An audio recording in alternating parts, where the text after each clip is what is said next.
তো আমরা টাঙ্গাইলের মহেরা জমিদার বাড়ির উদ্দেশ্যে রওনা দিলাম। তো যাত্রা শুরু করলাম, আমরা তেল নিয়ে নিচ্ছি। তো আমরা একটা ব্রেক নিলাম ছোট, নিরিবিলিতে।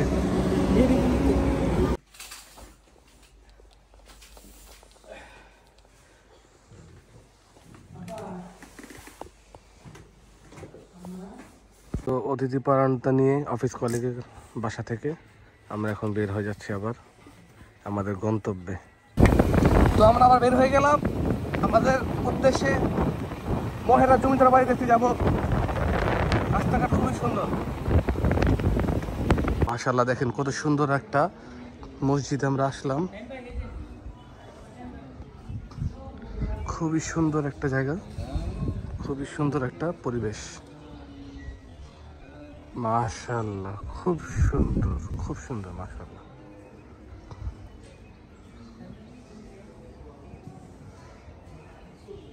তো আমরা বের হয়ে গেলাম সেখান থেকে। এখন আমরা যাবো 200 গম্বুজ মসজিদ। অপূর্ব রাস্তা।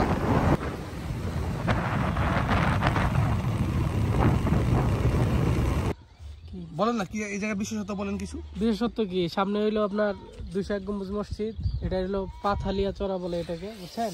পাথালিয়া বিশাল চর, দেখছেন কত বড়, কত বড় বিস্তৃত, একদম ফসলের মাঠ, শস্য শ্যামল আর কি পাকা ধান, বুঝতেছেন নি? কৃষকটা মাঠে এই রোদ্রের মধ্যে কাজ করতেছে, কত সুন্দর পরিবেশ।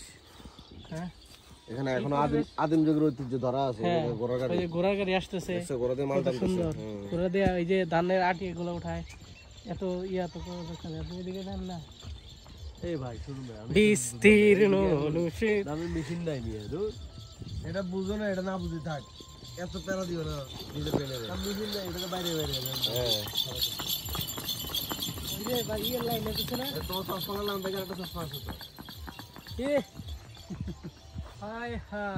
তো আমরা এসে পেলাম 201 গম্বুজ মসজিদে। মাশাআল্লাহ, খুব সুন্দর।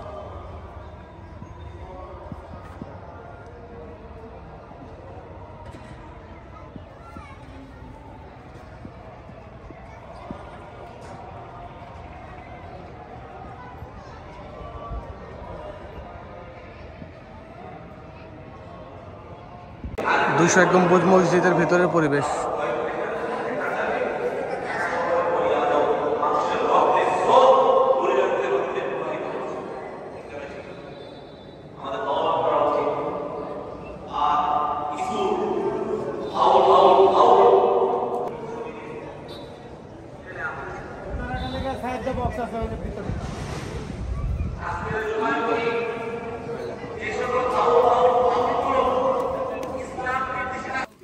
এটা কি, এটা এই জায়গার নাম কি?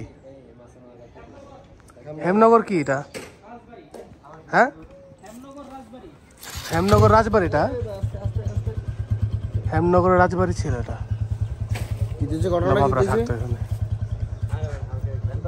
বিশাল জায়গা নিয়ে নবাবরা থাকতো, এখন স্কুল করে যেখানে। তো অবশেষে আমরা এসে পড়লাম মহেরা জমিদার বাড়ি। জায়গাটা খুবই সুন্দর, আর সব থেকে বেশি ভালো লাগলো এখানে পাবলিক অনেক কম।